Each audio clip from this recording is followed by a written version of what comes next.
growth that you can't replicate. What you want is a consistent path that you can show is I can sell this to you, I can leave, and the infrastructure exists. If your entire business is predicated on getting lucky and taking lottery picks, you might be wildly successful, but if you can't sustain that success, it's completely meaningless to anybody other than you. And your exit strategy is basically you give up after you end up working too hard and investing more and more resources chasing the next win.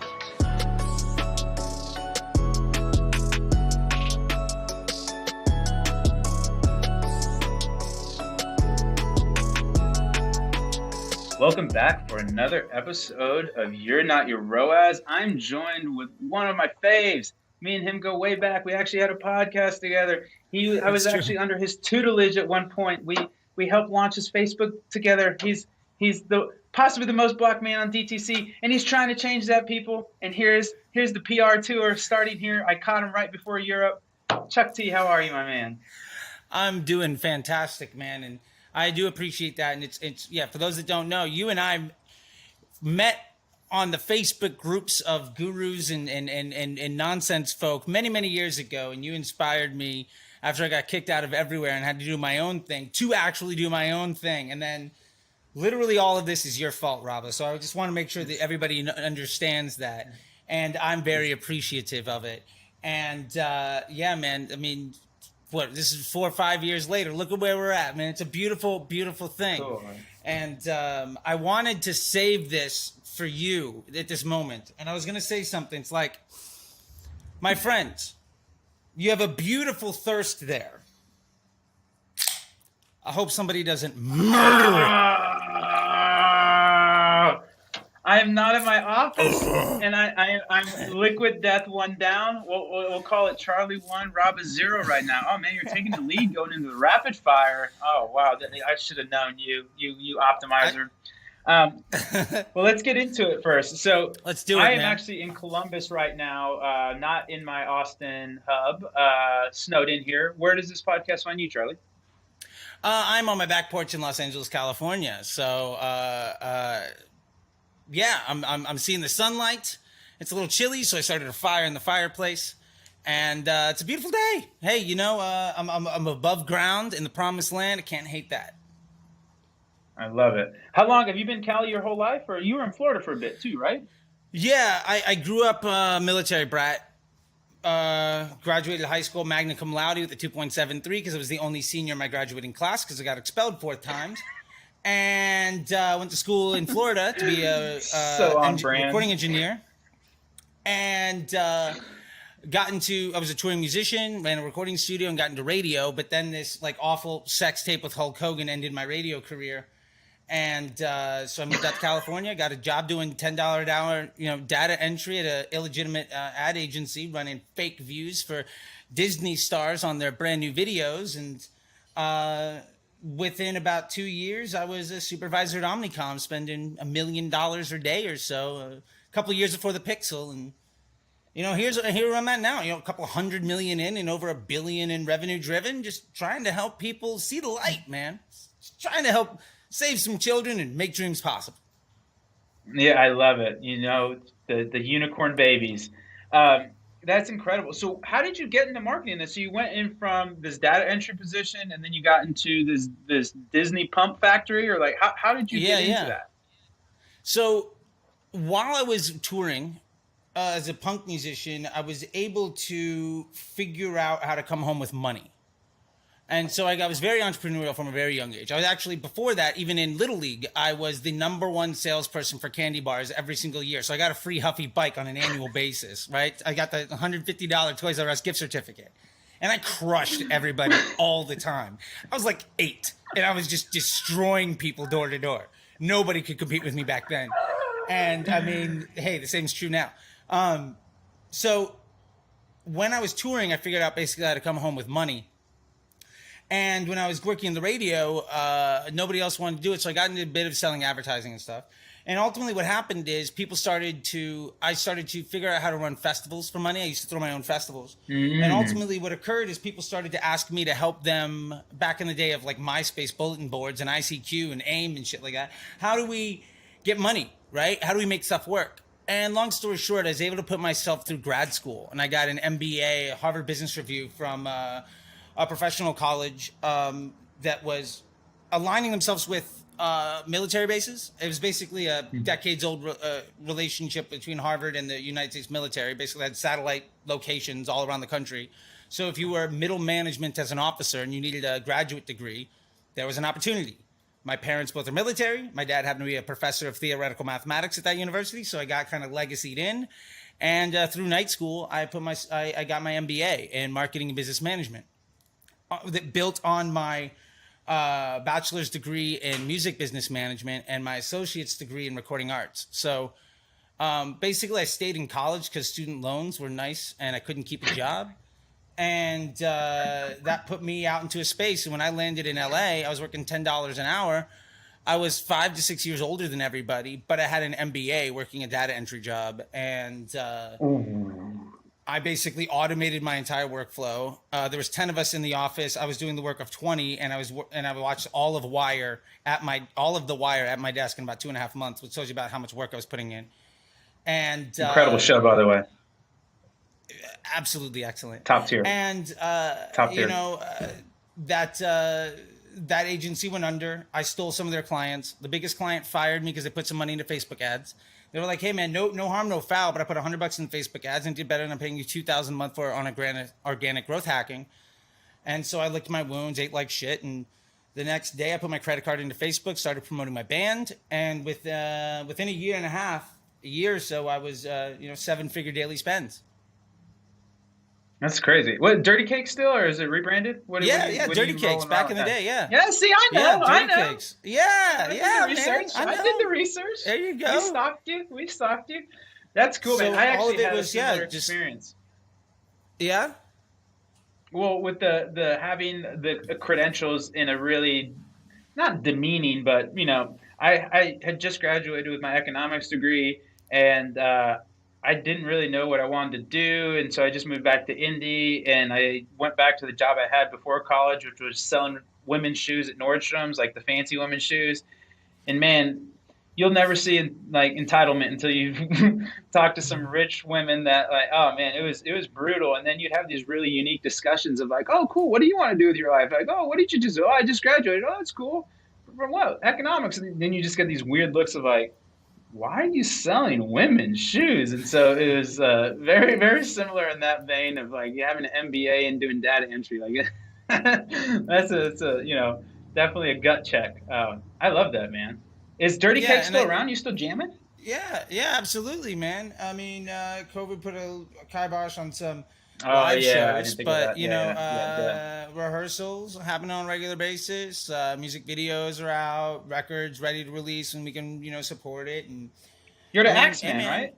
Yeah, at least once a week I'm in a loud room with giant fucking speakers playing guitar and a lot of fuzz. And what I lack in talent, I make up for in distortion and gumption. And we have a lot of fun. I love that. How'd you get into playing the guitar? Is music in the family or? Yeah. My dad had a guitar in the house, and he played in a church band and some bands in college. And I stole his 12-string when I was 8. And then I built a guitar in wood shop in 9th grade, and I had the bug. It was just like, I mean, literally, like I've got music, like it's what I do.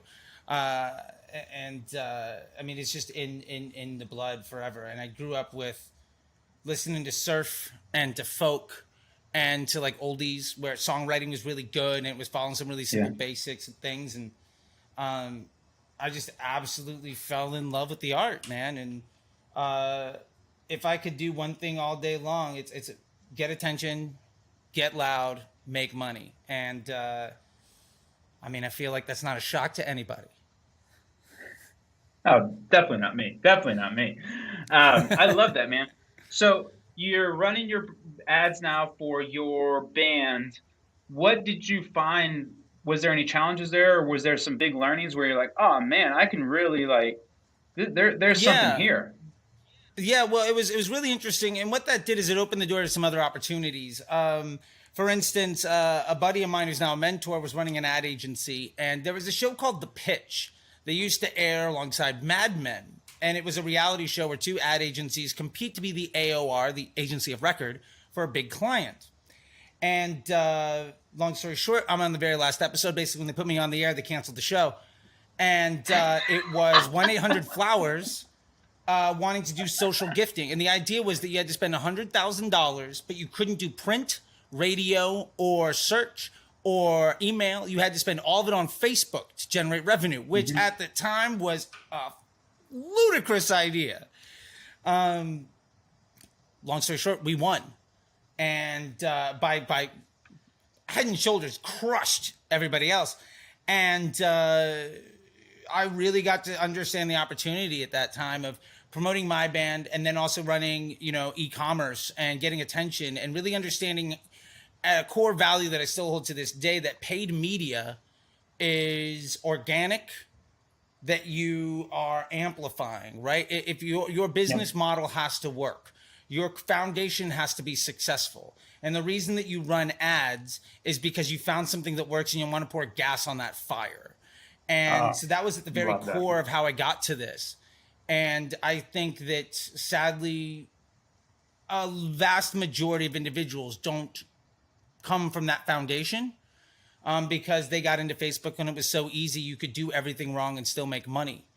And I see a lot of the students that I have in the Facebook Ads MBA program, and a lot of people that I talk to on Twitter, YouTube, Pinterest, TikTok, Instagram, everywhere I'm at, the Facebook group that's, 12,000, 13,000 students. I would say 70, 80% of them come from paid works. And hopefully all you need to make a business work is good marketing. And the reason that they're failing is because they don't understand the aspect of how organic works in the ecosystem. And even the function of the organic algorithm is the backbone of Facebook's OCPM environment. And I was in arguments with people on Twitter even this week where they're absolutely right about like machine learning and about the learning phase and like, why am I going to spend money? One of the big questions we got from somebody, it was that like, why am I going to spend, money on, if I have a bakery, why am I going to target somebody that doesn't all this stuff? And the point is, even at broad targeting, and also the reason why the doom and gloom around Facebook is absolute nonsense is because, TikTok's shiny and it's fun and it's new and Amazon is great and Google's there and email and all that stuff. But the Facebook pixel is on 70, 80% of every website. The app touches billions of people in the world. Yeah, they lost growth. Who cares? They already have market share. They're no longer in a growth period. They're in a maturity stage. But what that means is they have in-house a data warehouse of a decade or more on millions and millions of people understanding what content they've engaged with, what groups they're in, what words they've used, but also what websites they've been to, what stuff they've done on those websites. So like if you're selling dog food, you can go broad. And if your ad says, hey, are you a dog owner? You want some dog food? Somebody that owns a cat or a snake or hates pets is never going to see your ad because Facebook ultimately is an organic machine trying to keep somebody's attention. Right. So the part of the equation that most performance first marketers fundamentally miss is that your ad functions as a business objective for Facebook to provide a greater user experience for the end user. And so where ads do the targeting, and anybody that wants to say that's a hot take, please DM me. I'll gladly help you understand it, is that Facebook is trying to show the content to people that they want to see. And that's one reason why interest groups are terrible for you, because what you're doing is you're forcing a bad experience on people, and it costs you extra. You have to pay a premium to force a bad experience, which is why your CPMs are $30, $40, $50. Like if your CPMs are over 20 or you're using ABO or interest groups, what that tells me more than anything is you don't know how to creative test properly abroad. And that's a big gap that most people have because they're not coming from the idea that content is meant to give somebody an enjoyable experience. And if you don't give a damn about the customer and you don't appreciate the value of your relationship with your business partner, you are going to struggle at business or any relationship. If my wife came to me and said, this is what she wants me to look like and this is the way she wants me to behave and these are the things she needs from me, and my response was to give her the middle finger and try to make money, it's not going to last. And there's absolutely no reason that Facebook is any different, or Instagram or YouTube or Pinterest or TikTok or any OCPM platform. And Pinterest is a gray area between CRM and search and optimize CPM, but ultimately Facebook did that better than everybody else. Their market share is indomitable. And if TikTok crushes for the next 3 to 5 years, they would need one to get adoption from 75 to 80% of everybody in America. Plus, there's tons of countries that ban it outright. They would need their pixel placed on 75 to 80% of websites. And at that point, they are going to have a data disadvantage on volume and integrity and context of what Facebook already has today. So when people are bearish on Facebook, my reaction to them is that you have to understand you've been spoiled up to this point. And yes, there's plenty of opportunities for arbitrage in other places. But if you're trying to grow a business, if you're trying to get awareness, there's $100 a day play and there's $1 million a year play. And especially if you want business growth, especially if you want to exit your business, especially if you want investors, what you don't want is 3 months of amazing growth that you can't replicate.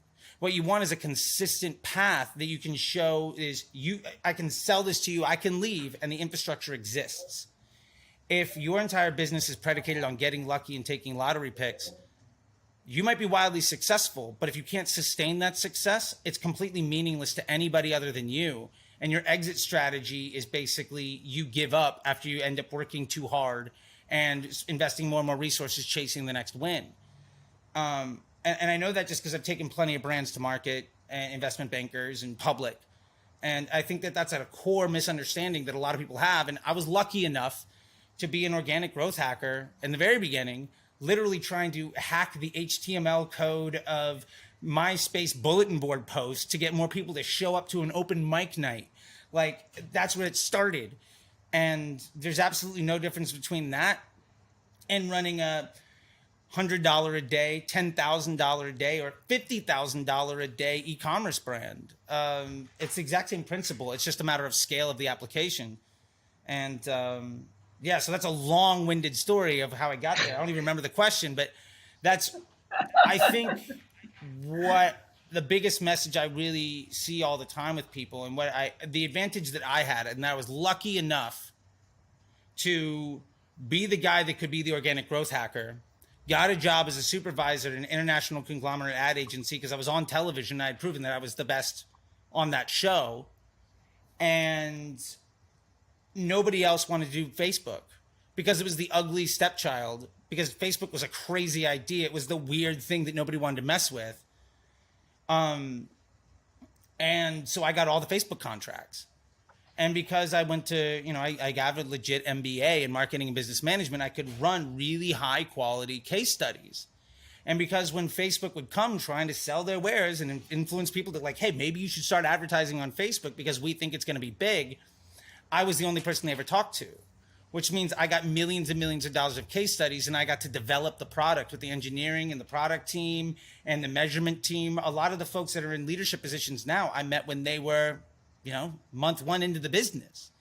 So I was at a very core element of just being in the right place, the right time, the right opportunity, the right preparation, and a space where everybody knew that they needed somebody, but nobody wanted to do the work.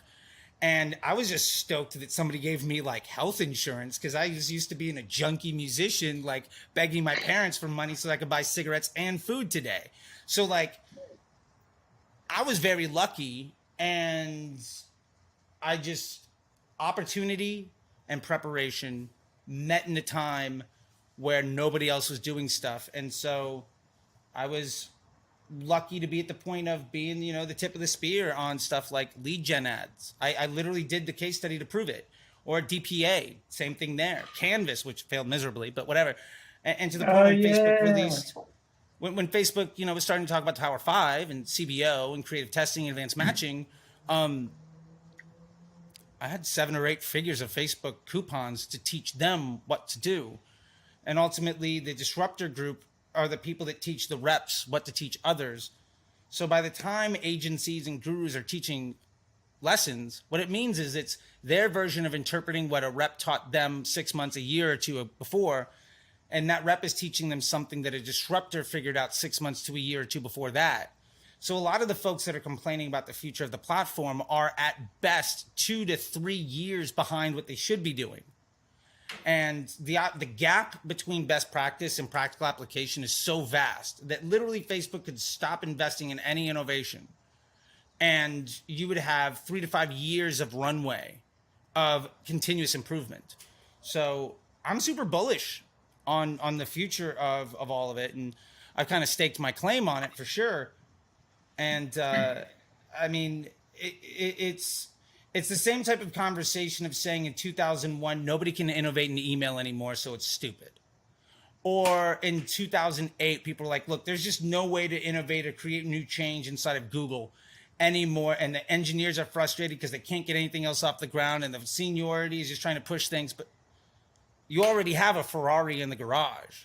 Just because you're trying to build a spaceship doesn't mean the Ferrari isn't better than somebody else's, 89 Honda Civic. Much love to the 89 Honda Civic, but the Ferrari's going to crush it, right? And so, yeah, like I said, I don't even remember the question, but that's the answer to it. That is Charlie in a nutshell. I don't remember the question, but that's the answer to it. So there's a lot to unpack there. I love it. So to be fair, the market does not agree with you. Facebook took an absolute haircut, like a really, I think, plus 20 some. So you're buying the dip? BTD? I have FANG. I have FNG, triple index. Okay. Yeah. Okay. So I don't care. You're in there. So a couple counterpoints there. So one, to kind of keep people up to speed, when Charlie's talking about OCPM, he means optimized CPM. So I'm actually not familiar with the other auctions, but Facebook uses something called a Clark Vickery Groves auction. And ultimately, it's just a fancy way of saying that you actually care about the community, or you can have some other outlier, this outlier being the community. The community is basically analogous to the news feed. And so just because you have a bunch of money doesn't mean you can ruin this news feed. And so that's why you have those bear bids, right? Where you have your bid, your estimated action rate, and then your internal and external ratings. And that's actually how you're getting into things, or that's how you're winning impressions in the auction. It's not just based on a proper, how much money do you have?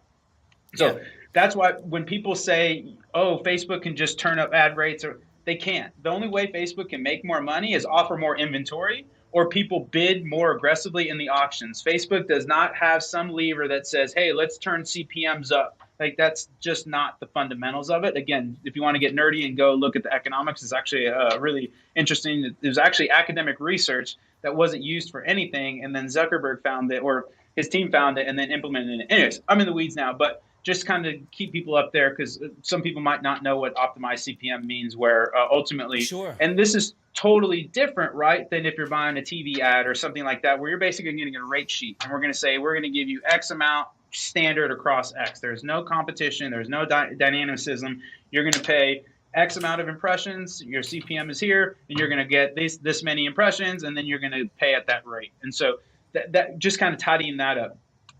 Yeah, absolutely. And email, television, programmatic, display, native, those are all what we call inventory-based systems. And Pinterest and Google and Bing are all demand-based systems. Yep. And what Facebook brings to the table, what the optimized CPM environment brings to the table, is a qualitative metric on the cost of that inventory and the delivery of those impressions. So if you provide a good service to Facebook's bottom line, you're going to get preferential treatment in cost and delivery, which ultimately spikes your overall impression rate, which is why CTR is completely irrelevant. And I want a low one, because that means I reach way more people. And why CPC is irrelevant, because it's a metric of an output of 4 other things that's not actionable. And why even CPM is just a canary in the coal mine of saying, how good are you as an advertiser? And the honest truth is, if you're paying over $20, $30 CPMs, there's a dramatic improvement you can make on your business just by testing better, or by getting rid of high cost inventory that is hurting you on the bottom line, or just improve your customer service. What happens after the click is fundamental to your cost of advertising on the platform. I totally agree with you there. And I would say that, so I'm not a huge CPM maxi. I'm more of in the middle, where I think CPMs are useful, but they're kind of second, third, fourth order fire alarms for me. Like, I'm not looking at these things at the first thing that's going wrong. But to your point, you can see some things. However, if I asked you, Charlie, the media buyer, would you rather have high CPMs and a bunch of conversions, or would you rather have low CPMs and no conversions? So this is where I get caught up when people use CPMs as like a first order indicator. It's like, who cares? If you're in the best party with the millionaires, I don't mind paying double the CPM. These people are buying, and every time they're buying 2x the AOV than these scrubs and these cheap CPMs are. And so, again, I think CPMs are important, but they're second, third, fourth order kind of they're not in the hierarchy. Like you need to understand, like if you're in the cool kids club, stay in there. Yeah, pay to be in there. Yeah. That's the whole point. Like you want to be around the rich people and if it costs you more, that's fine. Because guess what? Do you want to be in a room with a bunch of poor people? And I don't mean to sound condescending. I'm probably using a bad analogy. At a high get my AOV point. product, you're making the point. Yeah, and to that point, I think I will tell people, and I'll die on this hill.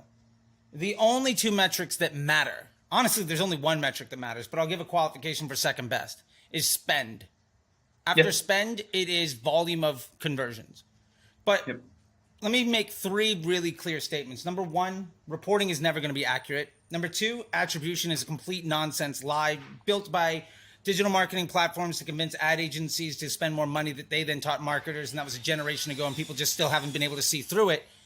And number three, incremental lift is the only thing that matters. If you can't answer this question, if I spend more money here, does that generate a higher profit? And which investment is of the highest quality for me, that is most sustainable and the highest value asset for my business objective? If you can't answer that question, then you're dead in the water. And that is what the ecosystem ROAS doc that I built back in 2018 answers in a simple Excel spreadsheet, because I had a boss that was spending $100 million on television. Her attribution model was 5 minutes after the infomercial aired. Like, there's no pixel, but she was able to run $1 billion business doing that. And she left that and came to what we were doing. And like, I had to go in there 1 million times trying to prove the value of all of this stuff. And when I couldn't answer those questions, I realized I was trying to give a nickel answer in $1 million question. And so many people at the CPM, CTR, CPC, ROAS, all of these things, you are still so focused in the box that you can't see the forest for the trees. And the sooner you start looking at incremental lift across your entire ecosystem, the sooner you stop giving a damn about everything that people are worried about. Because you ultimately say, how do I make myself the best business partner to my vendor? And how do I maximize the opportunity? And if I'm maximizing the opportunity, I'm getting better every week, every month. Does that ultimately benefit my business? If the answer is yes, great. If the answer is no, awesome. We got an action plan. And really it comes down to, maybe you have 3 yeses. Well, which one causes the most lift if you have a limited budget? Or if you have an unlimited budget, what's the correlation between them? And if you can't answer those questions, if you're not looking at your media buying in that way, then you're going to be really struggling. And the answer to all of those questions, none of those answers are ABO or creative type or bidding model. Those have nothing to do with it. Those are distractions of really shiny objects that ultimately prevent you from solving the $10 million problem because you're trying to figure out the $1,000 issue in front of your face. And if you go down the road of trying to solve for all those problems, yes, you're going to get somewhere. You can work harder and by force of will make things happen. Maybe you can get from 1 million to 5. Maybe you can get to 10. But you're never going to get to 100 because you can't work 10 times, 20 times harder. And ultimately, the more of these moves that you make predicated on the idea of disrespecting your customer and your business partner, the harder it is to even maintain that 6 months from now, a year from now. And the majority of folks that I see struggle are, I will say this, I don't see people that have figured out creative testing it broad, auto placement, auto bid, with dynamic ads and a CBO. I don't see those same people also saying that they're worried about the future. And the people that I do see constantly raising red flags and liking other people's tweets and championing other people's insecurities, they're all the ones that also aggressively avoid adopting what Facebook's been asking them to do since 2018. And again, it's a relationship. And if somebody tells you what they need from you in that relationship and your response is give them the finger, don't be upset when that relationship goes poorly. You can go out and try to find 3 other people to take advantage of, but eventually you're going to run out of room. And there's a big difference between trying to spend $1,000 a day at a profit and trying to build a $100 million business. And I'm in the business of giving people the knowledge, the awareness, and the expertise to make that shift. And I always tell people, like, if you're a media buyer Your job isn't to spend that 500 a day, that 10,000 a day at a profit. That is not your job. Your job is to figure out, if my spend is $1,000, why can't it be 3? What is wrong in the business that prevents me from tripling my acquisition budget? If you can solve those problems, you are now a director of growth, which is what every Facebook media buyer could be in a flip of a switch. Because ultimately, that is how you grow businesses. That's how you grow brands. That's how you go to an investment banker and you say, my business is worth $100 million. And for what it's worth, most folks that run ad agencies that came into the game 2017, 2018, they've never had that conversation. I can't blame those people for not understanding that, because it's like trying to explain snow to somebody that's never seen it. Like, yeah, white shit falls from the sky and it's cold. Or explaining the ocean to somebody that's never left Nebraska. Like, yeah, that piece of water, it goes so far that it's flat at the end. I think maybe a better analogy might be explaining water to a fish. Sure. Where you're so ensconced in it, it's impossible to get your head around, like, to step out of this mindset.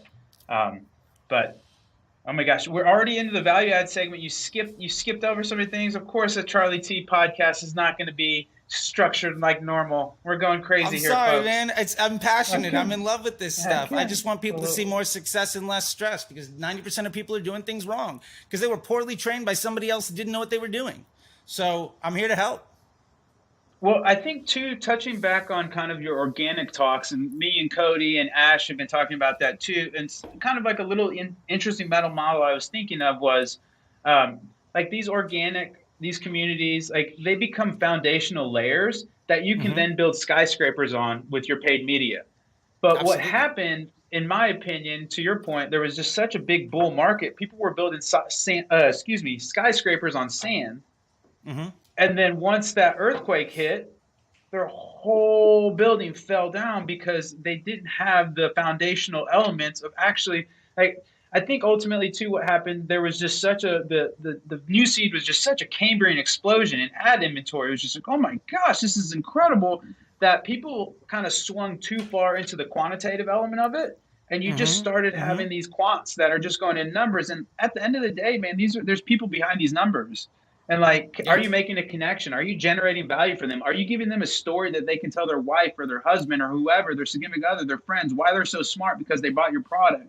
Like, it kind of sounds silly, but there's just a bit of going back to the fundamentals of, like, you know, would you want your product? Would you use your product? Would you tell your mom or your sister? Would you recommend it to your best friend? Like, and if the answer is there or no, you know, maybe that is probably a good place to start versus ABO or CBO.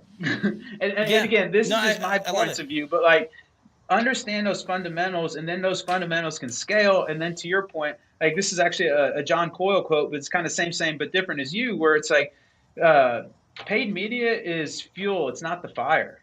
And so like, until you have that fire, unless you're just going to pour gasoline on a match, it doesn't matter. I know, right? It's perfect. It just ties in perfectly. But anyways, I think that's really, a lot of the challenges, that there were things that worked, but it's not that they worked because the strategies were sound or the tactics were robust.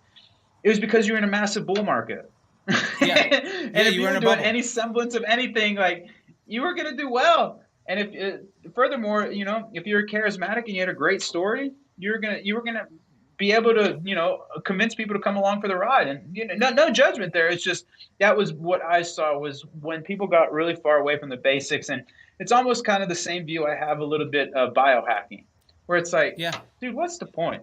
Like, sleep, get your exercise in, meditate, or find some sort of mindfulness practice. Like, there's all these things where it's just like, well, I should eat bull balls at 2 a.m. and then I'll drink ram's piss at 1 a.m. And you're just like, I mean, maybe, but maybe if you kind of just get these fundamentals in place first, and these first principles, and you understand that, then you can really kind of start to get those other, you know, maybe 1, 2, 3 percentage point gains. But it feels a lot like sometimes people are spending dollars to save pennies. And that's just not my jam.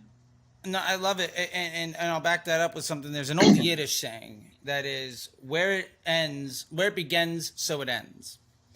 And if you take out the last 5 years of Facebook media buying, right? Mm-hmm. We're still in a spot where ultimately, can you be on the street corner and sell this product? Can you go door to door and sell this service? Will people be happy because of it? Because running Facebook ads or any paid media is a way of scaling that effort, right? Like if you Correct. can't go door to door and sell your product, don't be astonished when you can't trick a bunch of people on the internet to buy it.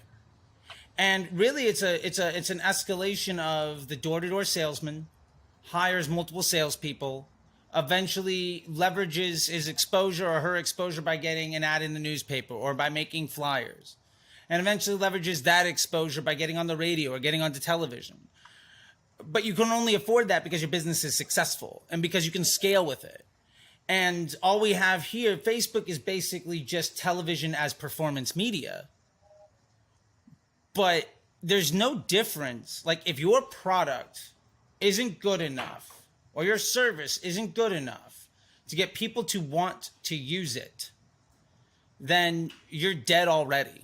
And the opportunity of the arbitrage of attention and, you know, Gary Vee's underpriced attention and all this stuff, that opportunity, look, there are other platforms you can go for that. But again, what you're talking about is, can I get a short hack to follow things up? But the business is built on the back of short hacks where you had really good marketers that could sell fish oil ultimately die. That snake oil salesman in the West got murdered every time, right? And look at Casper. Yeah. I think that's a great example of, we've seen so many brands come and go. And, you know, I think there's a few brands right now that are built on hype that I'm legitimately don't know if I'm terribly bullish on their future. And maybe I haven't got an investment in one end of that or the other, but I opened this chat with the Liquid Death thing, right? And maybe you got my preview screen on the Liquid Death use, who knows? But Liquid Death is building on the back of, they've got a product that people buy that is fundamentally not differentiated in the marketplace, but there's an ownership of the brand 0%. identity. Yep. Right there is, it's LaCroix without flavor. Got it. It's the most boring flavor of LaCroix, and you have diehards. You know, you look at Last Crumb, right? It's supreme for cookies and costs as much as a pair of Yeezys, and you're stoked. And the point is, those brands, I think, will have a much better opportunity of using paid media 3 years from now than brands that I think are built more off of hype that I don't see as much backbone behind them. And again, I don't know their future, but, you know, I think, you know, not to call too many people out, but like, for instance, Athletic Greens, super huge, massive business. Everybody's stoked about it. But I feel like they grew too far, too fast on the back of too many unsustainable things to maintain that growth. And if you can't maintain that growth, ultimately what it is can you get to a precipice where you can suppress all other competition and gain a market share that makes you have an unfair advantage in the space? And I don't see that proprietary advantage. You know, if I was Mr. Wonderful at Shark Tank, I'd say, hey, you got a great business going there, but I can't pour fuel on this fire. And for that reason, I'm out. I don't know if that's the backbone of it, and I might be dead wrong. And I'd love to talk with the people because they're clearly doing very great work. But I think that there are businesses that are built to be evergreen. I think there are businesses that are built with an exit plan as the strategy of the development of the business. And then I think there are 95% of people out there just trying to spend money to make money today that aren't looking more than a month or a year out and have no concept of these things. And I just say that because I agree with you. That Cambrian explosion just changed the world so that so many people don't understand that that's not what it is, right? Like Game of Thrones, winter is coming, right? Yeah. Like we are here. Can you beat the Ice King? And the honest truth is, 90% of people can't.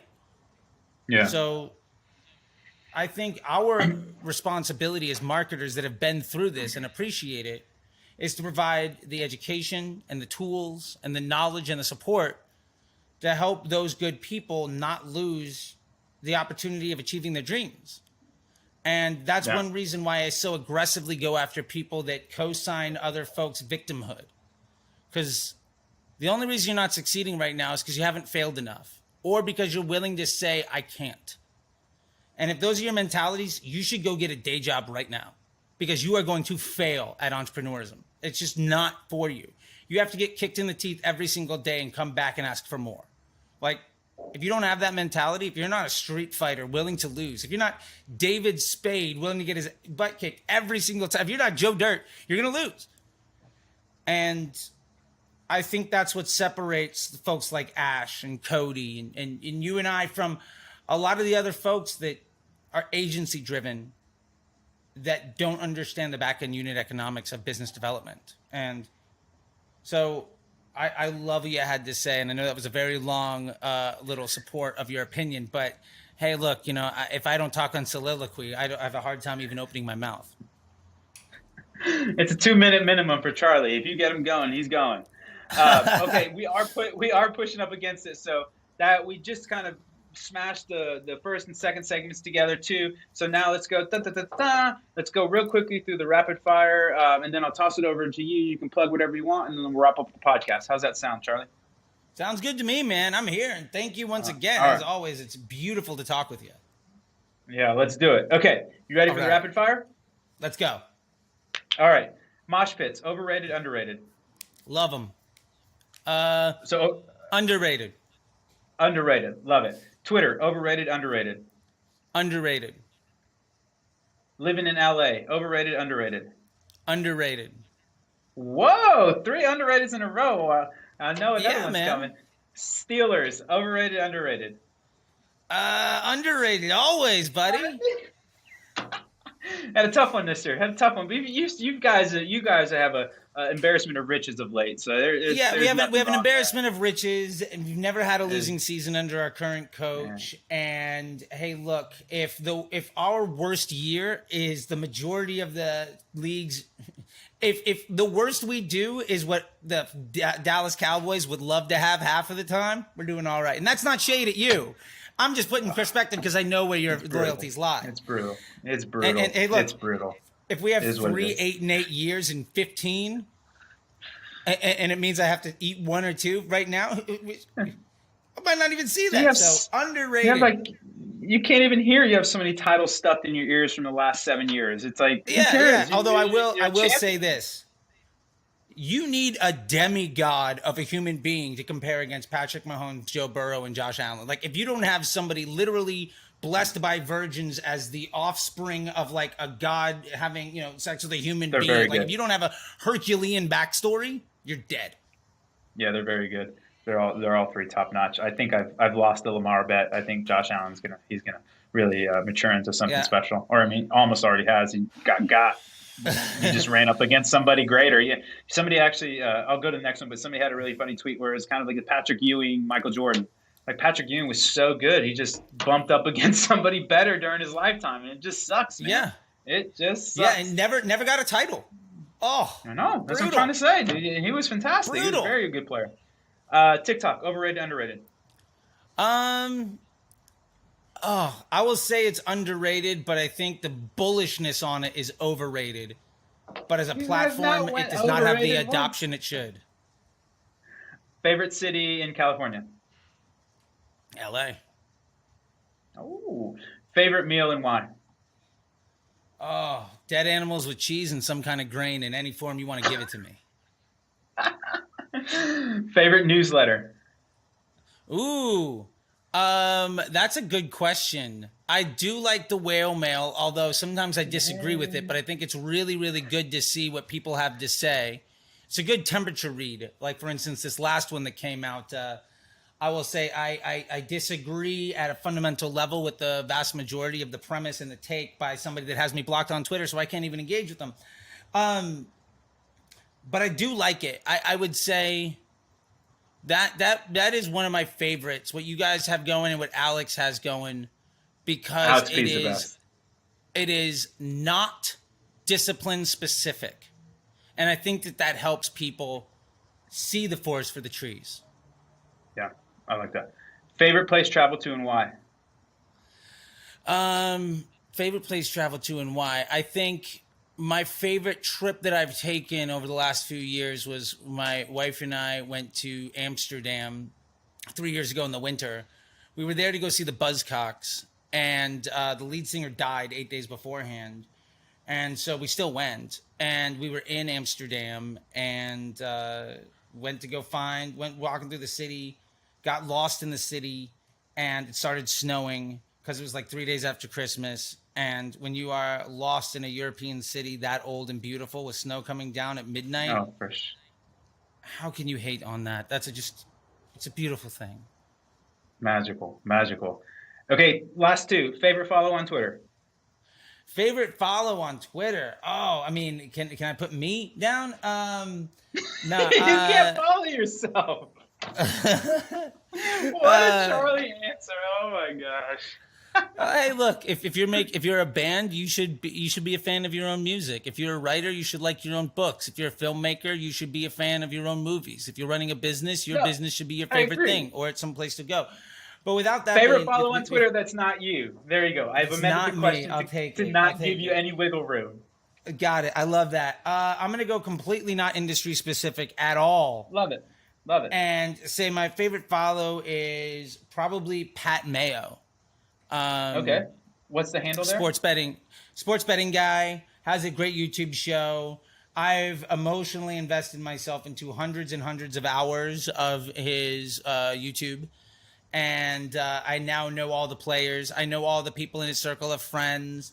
And when I see content from him, it harkens back to so many fond memories over so many years and so many positive experiences that it literally just makes me happy. And he goes ahead and likes some of my sports bets half the time. And he got to see me turn, $30 and a couple of 20-1 bets into a extremely nice number that I lost all on Chiefs, but at least he was there for it all. And that was a beautiful thing. It's one of those things. If you create enough content out in the world and you put stuff out and you're very personable, people feel like they're your friend even though they've never met you. And he does that better than almost anybody else in the world.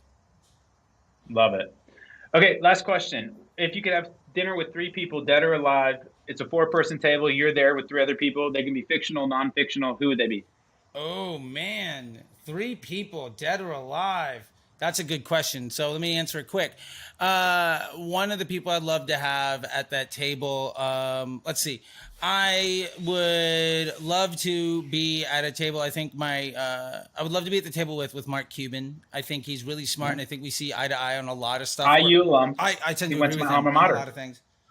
And then if I had to give somebody else in that room just to keep things interesting, I'd love to be at a table with Robin Williams.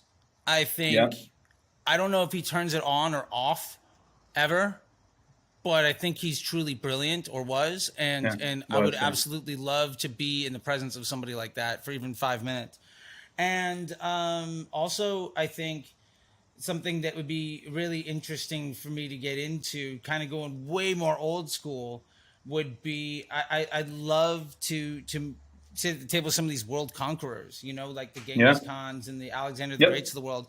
I would say probably Sun Tzu, just because I think The Art of War is probably the best business book ever created. And to understand where somebody came from to write all of that stuff and their learnings and their history and what's going on, I think would be so fascinating, because all of these folks are experiences and storytellers. And I'm going to surround myself, not people I want to have a beer with, but people who I just want to experience their presence. And I don't know, maybe he's a really boring guy in person, but I sure love his writing.